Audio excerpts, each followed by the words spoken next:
وسلم کے بتائے ہوئے طریقے اور آپ کی شریعت کے مطابق نہ ہو تو ایسی صورت میں بھی وہ عبادت مردود ہو جاتی ہے۔ سب سے پہلے ہمیں یہ دیکھنا چاہیے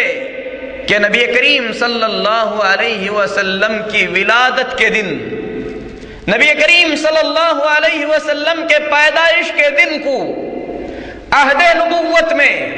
نبی کریم صلی اللہ علیہ وسلم کے زمانے میں کیا مقام اور کیا مرتبہ دیا گیا ہے۔ اللہ کے نبی صلی اللہ علیہ وسلم پیدائش کے بعد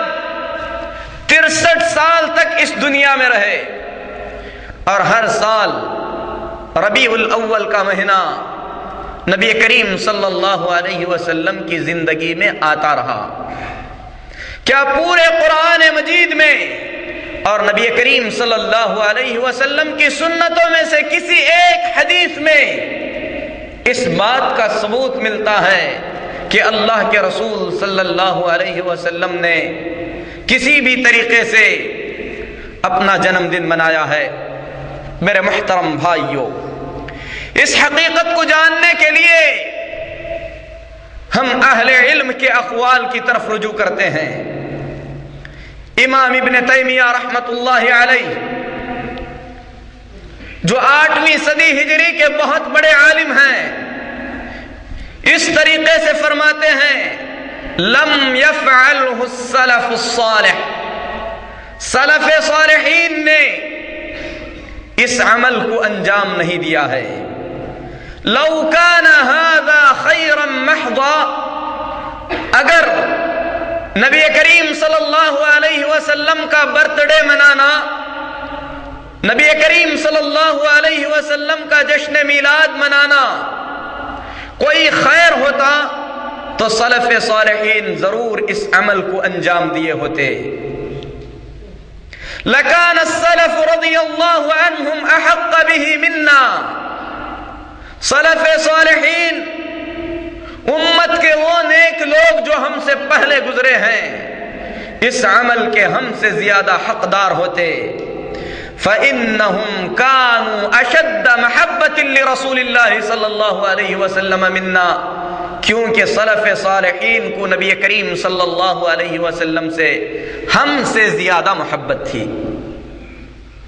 اس میں کوئی شک نہیں کہ ابو بکر صدیق رضی اللہ تعالی عنہ کو، عمر بن خطاب رضی اللہ تعالی عنہ کو، عثمان بن عفان رضی اللہ تعالی عنہ کو، علی رضی اللہ تعالی عنہ کو،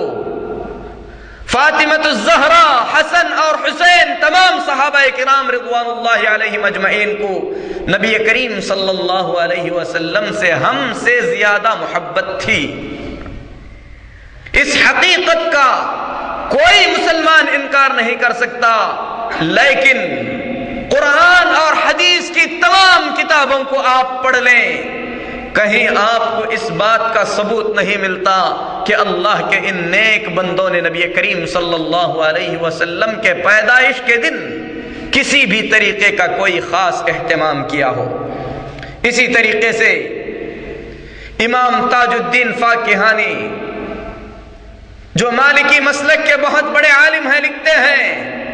لا اعلم لهذا المولد اصل فی کتاب ولا سنہ، کتاب و سنت میں میلاد النبی پر ہم کو کوئی دلیل نہیں ملی ہے۔ وَلَمْ يُنْقَلْ عَمَلُهُ عَنْ أَحَدٍ مِّنْ عُلَمَاءِ الْأُمَّةِ، امت کے ان لوگوں کو جن کو علماء کہا جائے، ان میں سے کسی کا عمل بھی ہم کو اس سلسلے میں نہیں ملتا، جو کہ ہمارے لیے قدوہ ہیں، جو صحابہ کرام رضوان اللہ علیہم اجمعین کے افعال پر پابندی کے ساتھ عمل کرنے والے تھے۔ آگے چل کر فرماتے ہیں بل ہوا بدعہ، میلاد النبی بدعت ہے، احدثها البطالون، فرماتے ہیں کہ اس بدعت کو ایجاد کرنے والے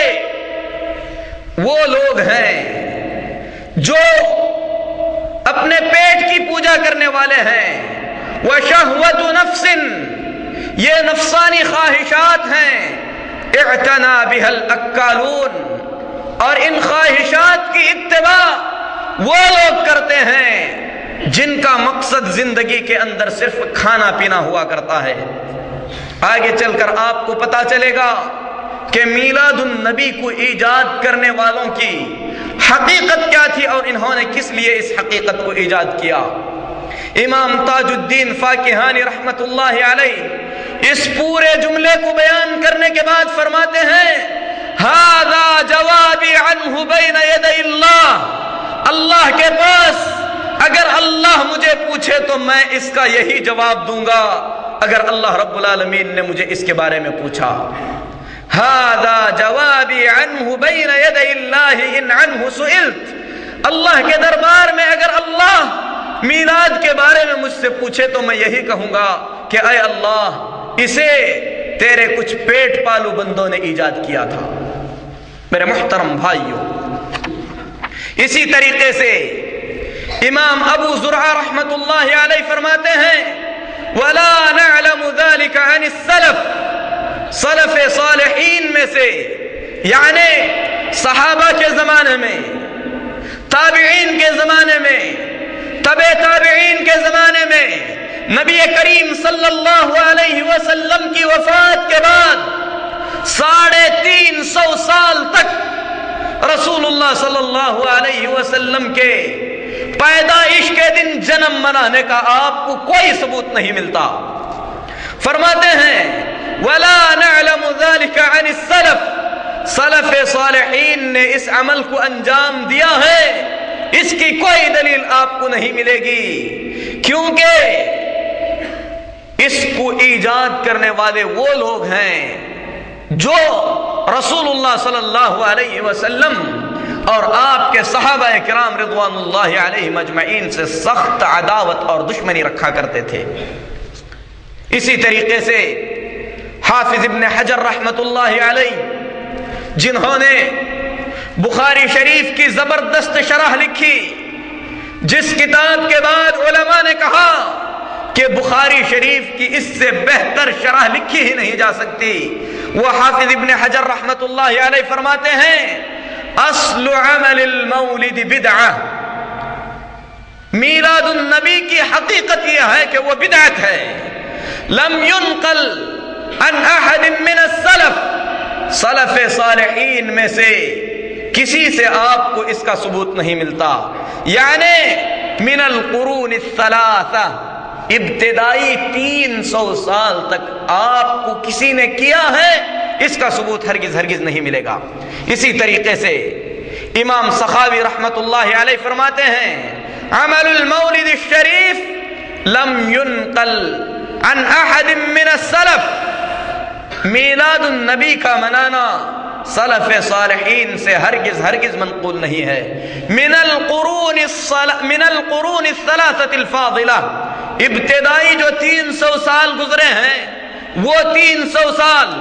جن 300 سالوں کے بارے میں رسول اللہ صلی اللہ علیہ وسلم نے فرمایا خیر القرون قرنی، سب سے بہترین صدی، سب سے بہترین زمانہ میرا زمانہ ہے، ثم الذین یلونہم ثم الذین یلونہم، پھر اس کے بعد سب سے بہترین زمانہ وہ ہے جو میرے بعد کا زمانہ ہے، اس کے بعد سب سے بہترین زمانہ وہ ہے جو اس کے بعد کا زمانہ ہے۔ امام سخاوی رحمت اللہ علیہ فرماتے ہیں یہ 3 صدیاں جن کو نبی کریم صلی اللہ علیہ وسلم نے سب سے بہترین صدیاں قرار دیا ہے، ان 3 صدیوں میں رسول اللہ صلی اللہ علیہ وسلم کی ولادت کے دن جشن منانا آپ کو کہیں بھی نہیں ملے گا۔ سوال یہ ہے کہ اس بدعت کو انجام کس نے دیا، اس کا آغاز کہاں سے ہوا؟ میرے محترم بھائیوں، اس بدعت کے آغاز کے سلسلے میں اہل علم، یہاں تک کہ وہ لوگ بھی جو میلاد النبی مناتے ہیں، اس بات پر متفق ہیں